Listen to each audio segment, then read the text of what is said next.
नमस्कार, prime news आप देख रहे हैं। आपके साथ मैं हूं मेघना सचदेवा। ये रुक करते हैं उत्तराखंड की खबरों का।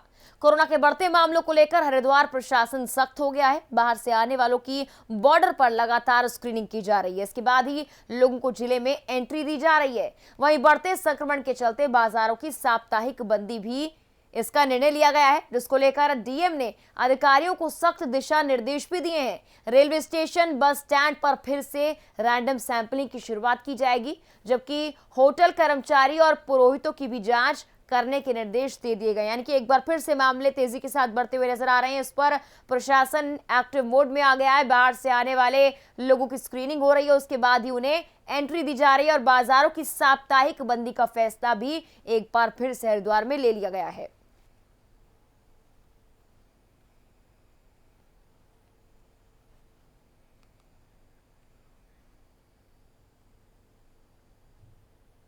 मरीजों को जीवन दान देने वाला रुड़की का ब्लड बैंक कोरोना की मार झेल रहा है। ब्लड बैंक में खून की कमी ने मरीजों की चिंता बढ़ा दी है। 350 यूनिट की क्षमता वाले रुड़की के इस ब्लड बैंक में नाम मात्र ही ब्लड बचा है, जबकि इस ब्लड बैंक में थैलेसीमिया से पीड़ित करीब 56 बच्चों का रजिस्ट्रेशन है, जिन्हें हर महीने खून की जरूरत पड़ती है। बताया जा रहा है कि लोग कोरोना के चलते ब्लड डोनेट करने में दिलचस्पी नहीं दिखा रहे और साथ ही ब्लड डोनेशन कैंप में भी नहीं कोई आ पा रहा, जिसके चलते ऐसे हालात पैदा हो गए हैं। बताया जा रहा है कि ब्लड लेने वाले तीमारदारों को पहले 1 यूनिट के बदले 1 यूनिट ब्लड और 650 रुपए देने अनिवार्य थे, लेकिन अब शासन के आदेश पर ब्लड लेने वालों को 1050 रुपए और 1 यूनिट ब्लड देना पड़ेगा। तो ब्लड बैंक पर कोरोना की मार पड़ती हुई नजर आ रही है और लोग कोरोना के चलते, बढ़ते संक्रमण के चलते, इस महामारी के चलते हिचक रहे हैं और ब्लड डोनेट नहीं कर रहे। 350 यूनिट की क्षमता वाले इस ब्लड बैंक में अब नाम मात्र ही ब्लड बचा है और थैलेसीमिया के 56 बच्चों का रजिस्ट्रेशन यहां पर, जिन्हें वक्त वक्त पर ब्लड की जरूरत बढ़ती रहती है। या कोई बच्चा है या डीआईसी के अंदर पेशेंट्स हैं, थैलेसीमिया के पेशेंट्स हैं, उन सबको free of cost he blood यहाँ से अवेलेबल हो रहा है। तो गरीब जनता जो है तो वो तो सरकारी में ही आएगी, तो उसको free of cost he blood मिलेगा। पहले पूर्व में 650 रुपए का रेट था, उसे बढ़ाकर मात्र 1050 किया गया है। हमारे पास करीबन 350 यूनिट ब्लड की कैपेसिटी है और अभी ब्लड, क्योंकि कोविड की वजह से कैंप्स काफ़ी कम लग रहे हैं और इसमें काफ़ी हम लोगों को परेशानी का सामना करना पड़ रहा है और कई बार ब्लड काफ़ी कम हो जाता है और हमें 1 या 2 यूनिट पर हर ग्रुप की बचा के रखनी पड़ती हैं किसी इमरजेंसी के लिए, कि कोई सीवियर कोई ट्रॉमा ना हो जाए या कोई गर्भवती महिला ब्लीडिंग एकदम सडनली शुरू ना हो जाए। ऐसे मरीजों के लिए 1 या 2 यूनिट हम बचा के रख चलते हैं रिजर्व के लिए। और लेकिन अभी ओवरऑल ही कमी हो रही है। जल्दी हमारे इस हफ्ते में 1-2 कैंप लगने वाले हैं। अब थोड़ा पब्लिक निकल के बाहर आनी शुरू हुई है, तो उम्मीद है कि 15 दिन 20 दिन में हमारे काफ़ी कुछ कंट्रोल में आ जाएगा। एक दिवसीय दौरे पर रुद्रपुर पहुंचे दर्जा प्राप्त मंत्री प्रकाश हरबोला ने नगर निगम सभागार में अधिकारियों के साथ बैठक की। इसमें प्रकाश हरबोला ने शहर को साफ सुथरा और पर्यावरण को भी शुद्ध रखने के लिए चर्चा की। इस दौरान प्रकाश हरबोला ने कहा कि रुद्रपुर शहर में पहले कूड़ा निस्तारण का कोई विकल्प नहीं था, लेकिन अब नगर निगम के पास कूड़ा निस्तारण के लिए प्लांट लगा दिया गया है, जिससे शहर में वातावरण शुद्ध हो पाए। इसके साथ ही उन्होंने कहा कि सिडकुल की फैक्ट्रीज में भी निरीक्षण किया जा रहा है। जो भी एनजीटी के मानकों का पालन नहीं करेंगे उनके खिलाफ सख्त कार्रवाई की जाएगी।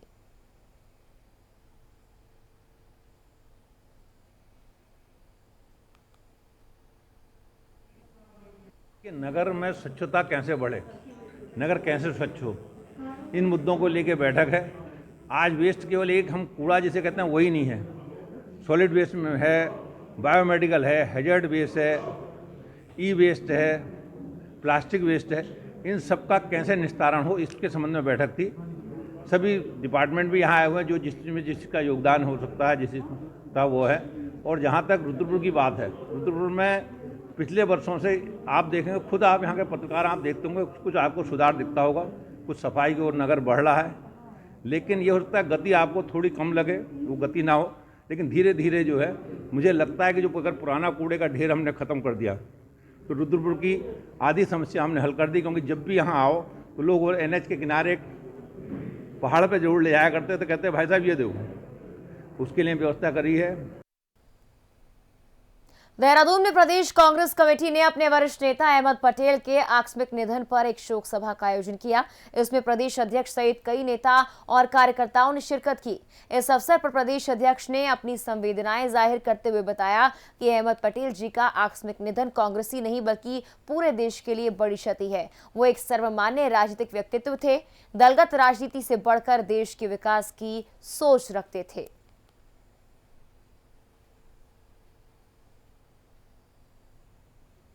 अहमद पटेल जी का आकस्मिक निधन हुआ है और मैं समझता हूँ कि पूरे देश को जो है इसकी क्षति हुई है और ये ऐसी अपूर्णीय क्षति है जिसकी भरपाई हो पाना संभव नहीं है। अहमद पटेल जी ने अपना राजनीतिक जीवन जो है सांसद के रूप में प्रारंभ किया।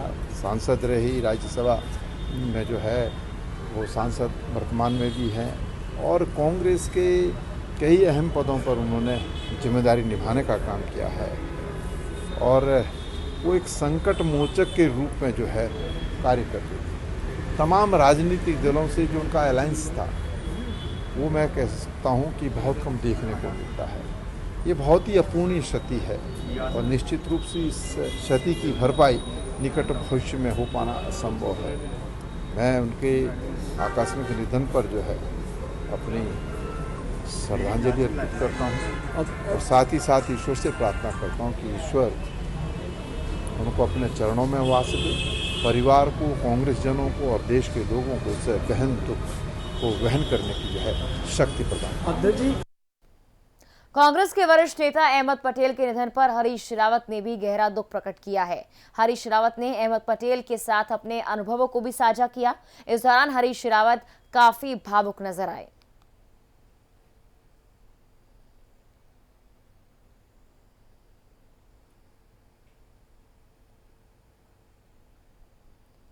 तो आपको बता दें कि अहमद पटेल के निधन के बाद जो तमाम कांग्रेसी नेता है, तमाम बड़े चेहरे हैं, वो दुख जाहिर करते हुए नजर आए। हरीश रावत भी काफ़ी भावुक हुए। उन्होंने जितने भी उनके अनुभव रहे हैं अहमद पटेल के साथ, उस पर प्रकाश डाला और साथ ही साथ अपनी संवेदनाएं जाहिर की और गहरा दुख भी जताया। हरीश रावत काफ़ी भावुक नजर आए जब वो चर्चा कर रहे थे, बता रहे थे उनके क्या कुछ अनुभव रहे हैं अहमद पटेल के साथ, किस तरह से पार्टी में उनका योगदान रहा है। उन सभी बातों का जिक्र हरीश रावत ने किया है।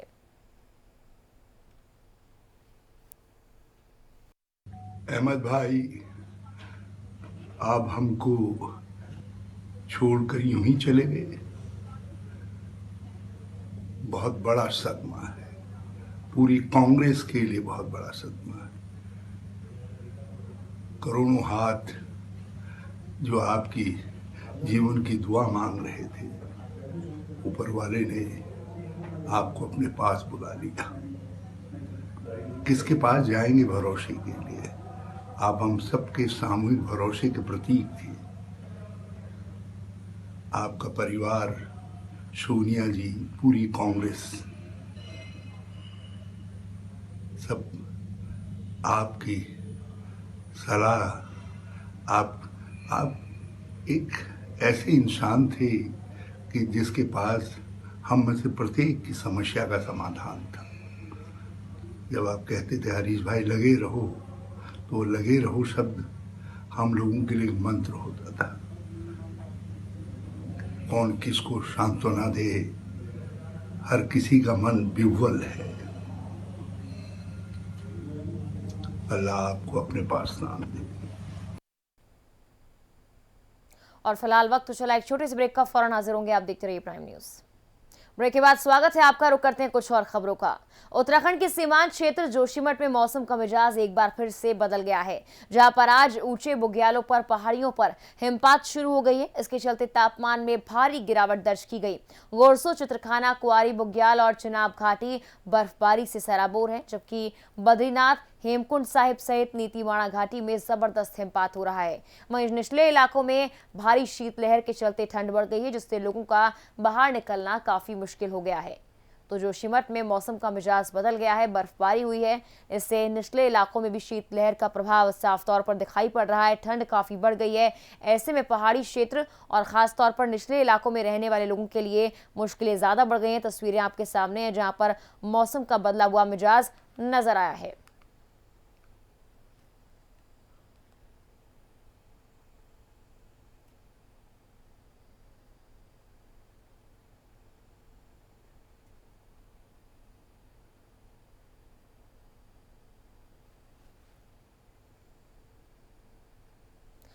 देवोत्थान एकादशी पर हरिद्वार में गंगा स्नान के लिए हर की पौड़ी पर श्रद्धालुओं के पहुंचने का सिलसिला जारी है, जहां पर श्रद्धालु स्नान कर दान को महत्व दे रहे हैं।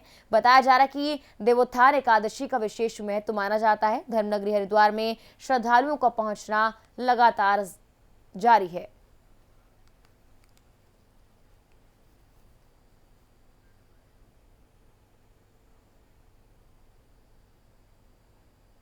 उधम सिंह नगर में एसएसपी दिलीप कुंवर के निर्देशों पर जिले भर में हिस्ट्री शीटर्स की जानकारी जुटाई जा रही है। साथ ही ये भी जानकारी ली जा रही है कि रुद्रपुर कोतवाली के हिस्ट्री शीटर वर्तमान वक्त में क्या काम कर रहे हैं। इसी के चलते आज रुद्रपुर कोतवाली के हिस्ट्री शीटरों ने कोतवाली पहुंचकर अपनी हाजिरी दर्ज कराई। इसमें रुद्रपुर नगर निगम में वाहन चालक के पद पर तैनात हिस्ट्री शीटर भी अपनी हाजिरी दर्ज कराने रुद्रपुर कोतवाल पहुंचा।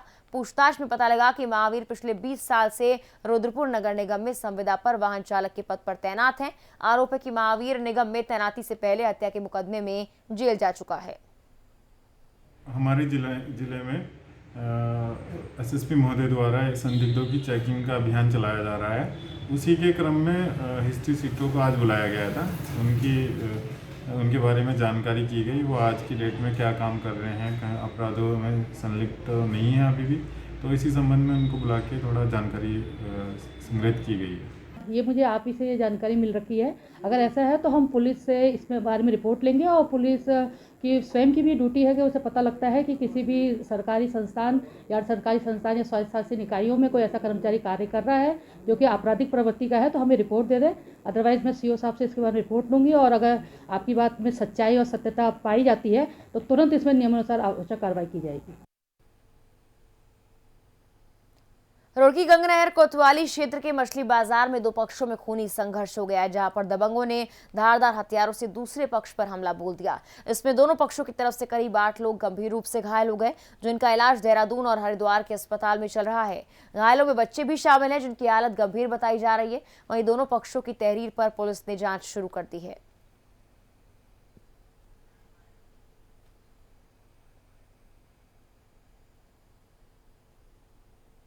चमोली में कोरोना के मामले लगातार बढ़ते जा रहे हैं। जिले में कोरोना के 11 नए मामले सामने आए हैं, जबकि जिला अस्पताल गोपेश्वर में बनाए गए कोरोना वार्ड में भर्ती एक कोरोना मरीज की उपचार के दौरान मौत भी हो गई। वहीं जिले में एक्टिव मरीजों की संख्या 283 पहुंच गई है।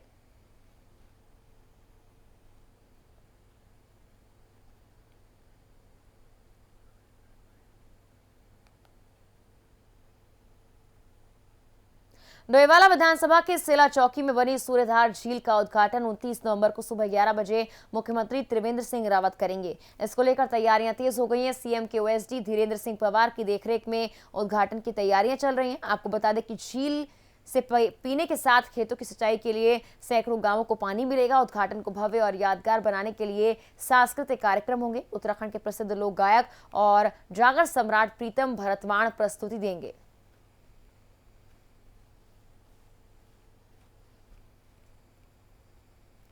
तो हमारे माननीय मुख्यमंत्री जी हैं, उनकी जो दूरगामी सोच थी, जो उन्हें लग रहा था कि आने वाले समय में क्षेत्र की जनता को पानी की दिक्कत होने वाली है, उसको देखते हुए उन्होंने अपने इस प्रोजेक्ट को ड्रीम प्रोजेक्ट के नाम से सूर्यधार झील का नाम दिया था। और उसी के परिप्रेक्ष्य में 29 तारीख को माननीय मुख्यमंत्री जी उस परियोजना को जनता के नाम समर्पित करेंगे। टिहरी जिले के देवप्रयाग विधानसभा के कीर्तिनगर क्षेत्र में अवैध खनन की शिकायत के बाद जिला प्रशासन ने कार्रवाई की। जिला प्रशासन के चेकिंग अभियान में 5 वाहन अवैध खनन करते हुए पकड़े गए हैं। कीर्तिनगर एसडीएम आकांक्षा वर्मा के नेतृत्व में हुई बस इस कार्रवाई से वाहनों में सीज कर दिया गया है। साथ ही 1,81,000 का अर्थदंड भी लगाया गया है।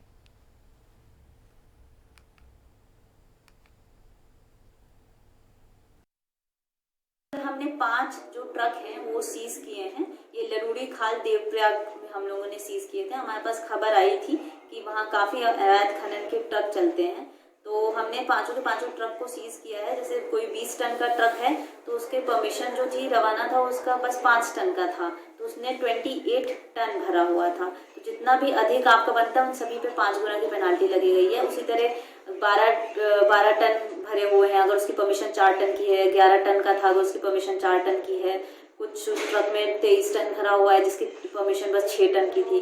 तो बाकायदा जितने परमिशन होती है उससे ज़्यादा अगर कोई भी मात्रा में अगर हमारे पास वहाँ पे रूढ़ी या बजरी पाई जाती है तो उसको खनन में गिना जाता है। उस पर फिर 5 गुना पेनाल्टी रख के ये आपका हमारी तरफ से रिपोर्ट जा चुकी है डीएम मैडम को।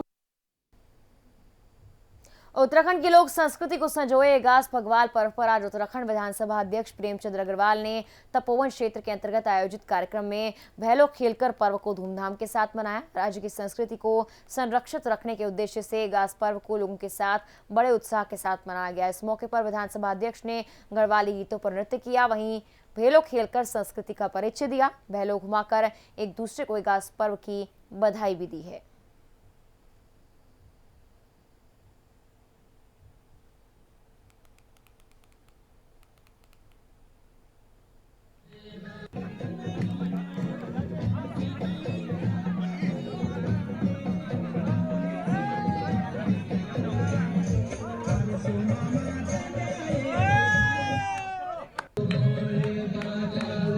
लोक पर्व हमारा ये बहुत महत्वपूर्ण त्यौहार हमारा माना जाता है और जैसा आप जानते हैं हमने पहले भी ये कार्यक्रम किया, पिछले साल भी मैं पहाड़ पे जाके इस कार्यक्रम को किया।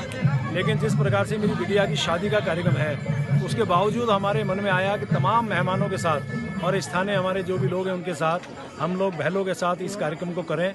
मैं सबको बहुत बधाई दे रहा हूँ, बहुत शुभकामनाएं दे रहा हूँ। अनेकों इसमें जानकारियाँ हैं कि 11 दिन बाद भीम वापस आए तो हम लोग इगास मनाते हैं। कुछ लोग कहते हैं कि माधो सिंह भंडारी जी का जब वो वहाँ से लौट के आए तब हम इगास मनाते हैं।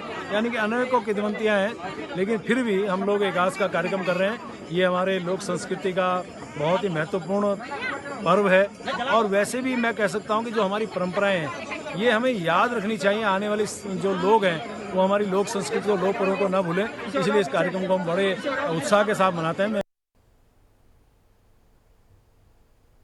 कोरोना महामारी से देश और दुनिया परेशानी में है और भारत सरकार से लेकर राज्य सरकारें तक सभी कोरोना से लड़ने में अपना कदम बखूबी निभा रही हैं। भारत में कोरोना के आंकड़े कम हो रहे थे, लेकिन पिछले कुछ दिनों से लगातार ये आंकड़े बढ़ रहे हैं। वहीं रुड़की के लोग और प्रशासन इसे गंभीरता से नहीं ले रहे, जिसका नजारा रुड़की के साप्ताहिक बुध बाजार में साफ तौर पर देखने को मिला है। सप्ताह में एक बार लगने वाले बुध बाजार में ना तो सोशल डिस्टेंसिंग का पालन किया जा रहा है, ना ही जनता मास्क लगाती हुई नजर आई। इसमें दुकानदार सहित महिलाएं, बच्चे और पुरुष बिना मास्क ही बुध बाजार में खरीदारी करते हुए नजर भी आए हैं। ऐसे में कोरोना के खिलाफ लोगों की ये लापरवाही साफ तौर पर नजर आ रही है। सोशल डिस्टेंसिंग का पालन नहीं किया जा रहा है, जिससे कि लोग और ज्यादा लापरवाह नजर आ रहे हैं। चलिए बढ़ते हैं अगली खबर की ओर। दूध शहर को साफ सुथरा बनाने के लिए नगर निगम देहरादून नई योजना बना रही है, जिसके तहत निगम में आने वाले सभी 100 वार्डों में स्वच्छता सेना बनाई जाएगी। इस सेना को जगह जगह गंदगी फैलाने वाले लोगों पर चालान काटने का अधिकार होगा। नगर आयुक्त विनय शंकर पांडे ने बताया कि बोर्ड बैठक में यह प्रस्ताव पास हो चुका है। निगम की ओर से एक ड्राफ्ट तैयार किया जा रहा है, जल्द इस योजना को अमल में लाया जाएगा।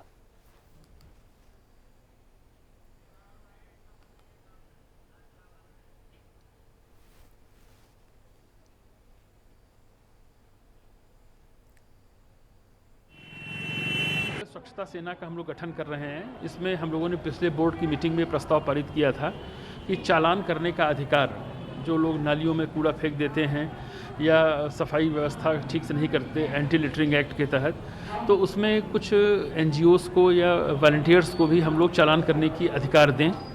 इसके लिए हम लोग एक ड्राफ्ट तैयार कर रहे हैं और इसमें जन सामान्य को हम ये अपने पोर्टल पर ये खोलेंगे कि जो लोग इसमें वॉलंटियर बनना चाहें तो एक कोशिश ये हो कि हर वार्ड में 10-10 लोगों को एक वॉलंटियर तैयार किया जाए। वो खुद भी एक सोशल पुलिसिंग का काम करें और हमारे जो कर्मचारी काम कर रहे हैं उन पर भी निगाह रखें, देखें कि वो सही ढंग से कार्य कर रहे हैं कि नहीं कर रहे हैं और अपने सुझाव दें। एक नवीन अभिनव प्रयास है और आने वाले समय में हम उम्मीद करते हैं कि इसके सकारात्मक परिणाम मिलेंगे। प्रकाश पर्व दीपावली के 11 दिन बाद मनाए जाने वाले उत्तराखंड के प्रमुख लोक पर्व की धूम इस बार सिर्फ न उत्तराखंड बल्कि देश विदेश में भी रहेगी। राज्यसभा सांसद अनिल बलूनी की पहल पर देश के अलग अलग शहरों के साथ ही कनाडा, अमेरिका और दुबई में रह रहे प्रवासी भी इसे मनाएंगे। भारतीय जनता पार्टी के राष्ट्रीय अध्यक्ष जगत प्रकाश नड्डा ने भी इस पर्व पर उत्तराखंड वासियों को अपनी शुभकामनाएं दी हैं। बदलते परिवेश का असर उत्तराखंड के तीज त्योहारों और लोक पर्व पर पड़ा है।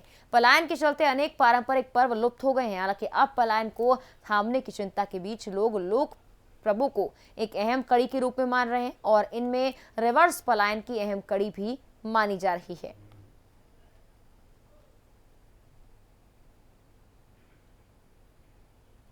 उत्तराखंड वासियों को सबसे पहले इगास और बुर्दीवाली की शुभकामनाएं देता हूं और निश्चित रूप से आज हमारे राष्ट्रीय अध्यक्ष माननीय जगत प्रकाश नड्डा जी ने उत्तराखंड वासियों को ट्वीट करके शुभकामनाएं दी इगास और बुर्दीवाली की। और जिस प्रकार से इगास और बुर्दीवाली जो हमारा लोक पर्व है उत्तराखंड का उसमें से एक था, लेकिन कुछ सालों से जिस प्रकार से हम देखते हैं कि पलायन करके लोग जिस प्रकार से बाहर गए और जो युवा पीढ़ी है उसको इगास का जो महत्व है वो नहीं पता था। निश्चित रूप से इस होते हुए लोक पर्व को राज्यसभा सांसद अनिल बलूनी जी ने और हमारे कई आला नेताओं ने इसको मुहिम को आगे बढ़ाया। विशेषकर बलूनी जी ने पिछले वर्ष लोगों से अपील की कि चलो इस इगास अपने गांव, लेकिन वो नहीं आ पाए, उनको कैंसर जैसी बीमारी से वो ग्रसित हो गए। उसके बाद राष्ट्रीय प्रवक्ता समित पात्रा जी उनके गांव गए और जिस प्रकार से पिछले वर्ष इस मुहिम को लोगों ने हाथों हाथ लिया। और इसी के साथ फिलहाल के इस बुलेटिन में इतना ही। तमाम खबरों के लिए आप देखते रहिए प्राइम न्यूज। नमस्कार।